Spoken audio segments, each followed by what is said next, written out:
listed a few, to include public awareness and public service education, securing data confidentiality and integrity, in that for the public to be aware that there is a cyber threat, they need to be aware, especially coming out of that first lecture. I thought this morning was quite eye-opening, that simply emailing a Word document, a PDF, which most persons, the PDF part, thought was very secure. Now we have to worry about that.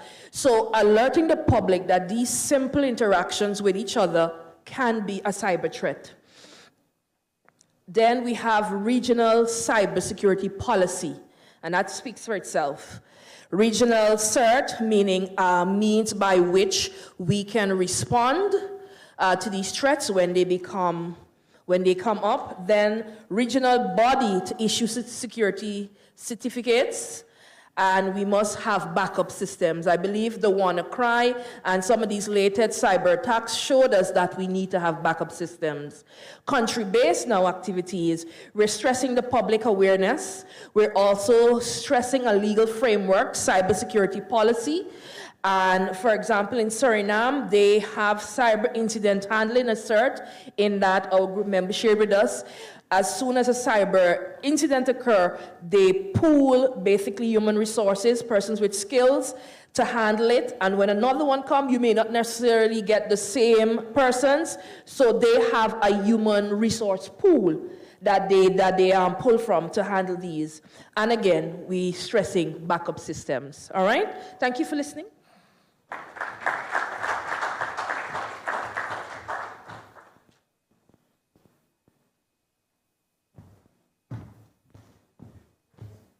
Thank you very much. Excellent presentation. Can we now invite group number 2? And we manage, hopefully, to find the slide also.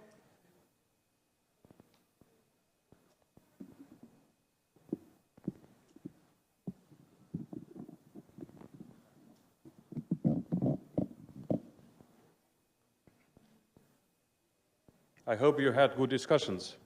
I hope so too.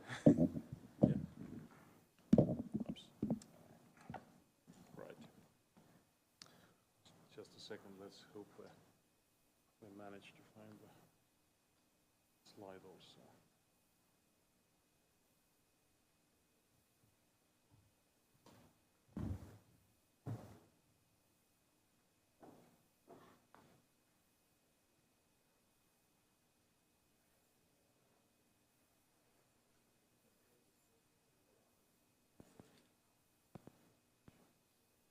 Okay, yes.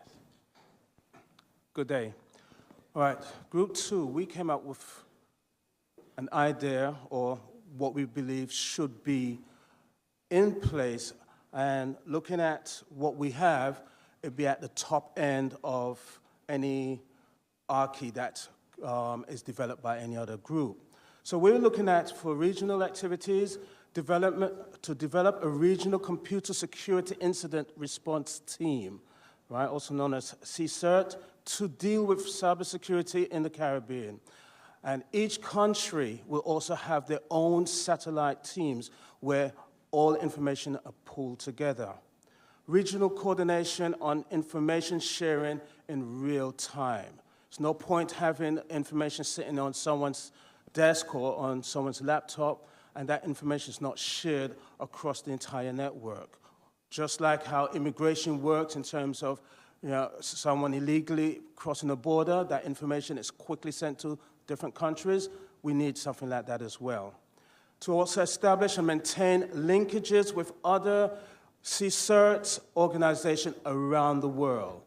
We can't be a bubble just in the Caribbean. So we have to have tentacles connecting to all other organizations of similar type.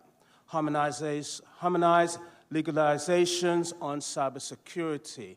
So basically, government now needs to step in, change the laws, basically to make this work, not just in one country, but all the countries with the same mandate, same agenda. Establish benchmarks and conduct benchmarks and continuous training and development. Critical. On the country base now, We have to establish national, right, certs, conduct cyber assessment, regular audits, and continuous monitoring. Must be continuous, because the bad guys out there are always going to be one step ahead. No, make it 2 steps ahead of anything that we put in place. Again, just like on the regional side, benchmarks must be set and develop cybersecurity legislation country-based, including requiring companies to report breaches. Continuous training and development, again, very important. Continuous assessment and upgrades, and ongoing public awareness. So in that last one, it's got to be somewhat critical in how information is let out, because if it's a bank that's got breach, you don't want people doing a run on the bank. So timing of releasing information, timing of how things were done, and sometimes not all the information or how things were done should be let out to the public, but in a way that they are secure, that their money is safe if it's a bank institution that got hacked. Thank you.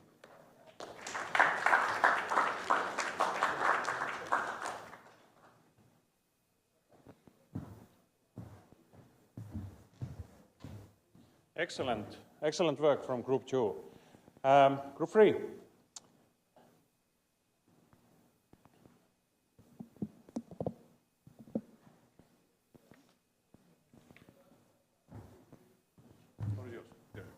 Good afternoon. What they said. What everybody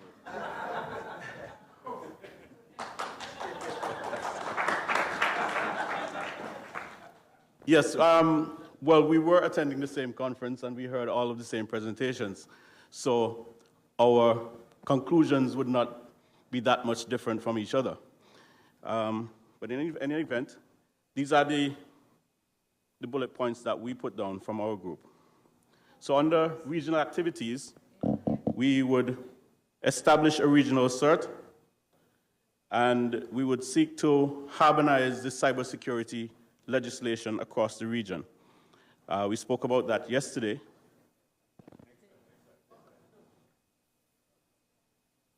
Right, that's the one.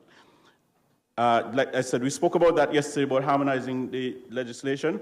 So in particular, we'd look at the cybersecurity legislation across the region with a view towards harmonization.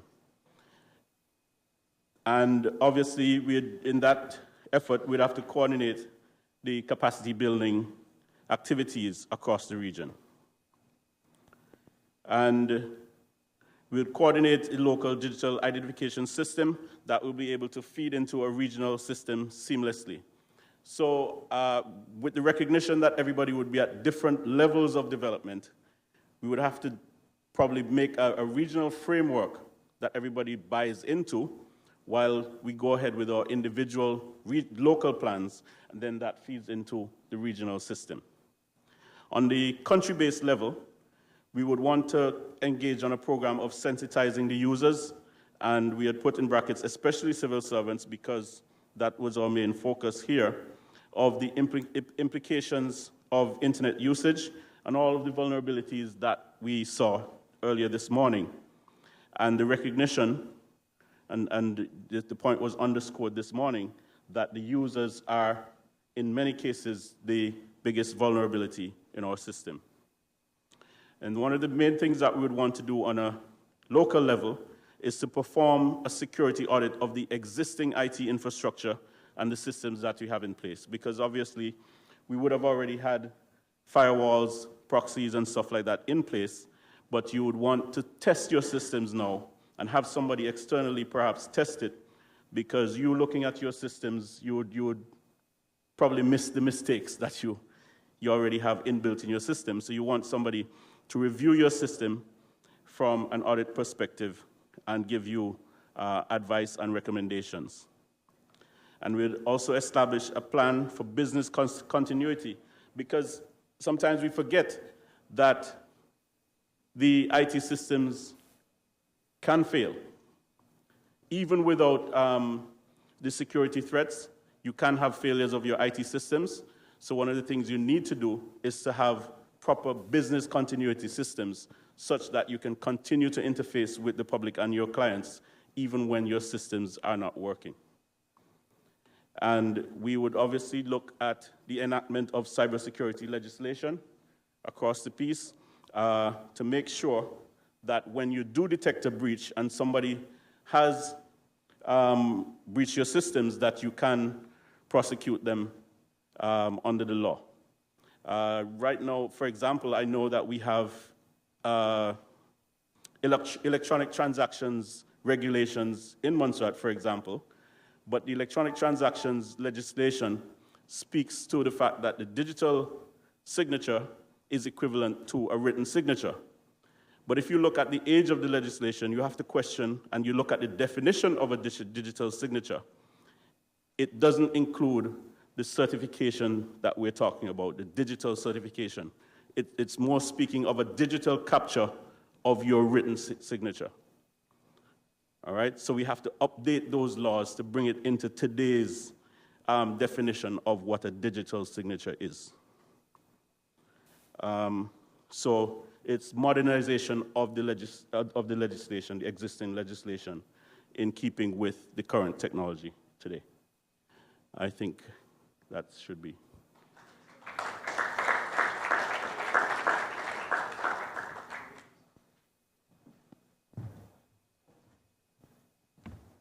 Very good. We all are in the same path as we see that all working groups are providing really a lot of similar ideas. So last working group, number 4, your presentation is ahead, and after we can go for the conclusions. Yeah.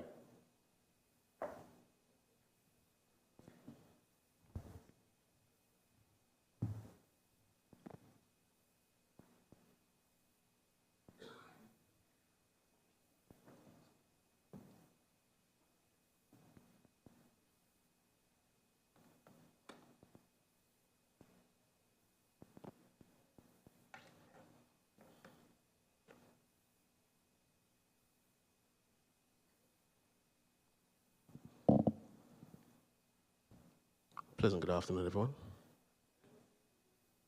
All right, Group 4 looked at the issue at hand, and in order of priority, we saw the assessment of the business as to its current state of securities and the identification of the vulnerabilities as the first and most critical priority. Establishing the strategy, setting up the policies as the second as projected, securing the data, digital identity, and I'm moving in the interest of time. And fifth would have been the public key infrastructure. And the sixth priority area would have been cyber incidents handling. Now, I think probably as a stressor, in the interest of, well, looking at the time constraint, one of the issues that would not have been brought out within this presentation, as projected, would have been and what it was discussed, was that of the legalistic framework. There was some debate as to, well, within the issues of cyber incidents handling and that legalistic framework, where would they fall? There were some discussions as to parallels at different stages, but we just want to bring that to the fore. But these are our presentations this afternoon.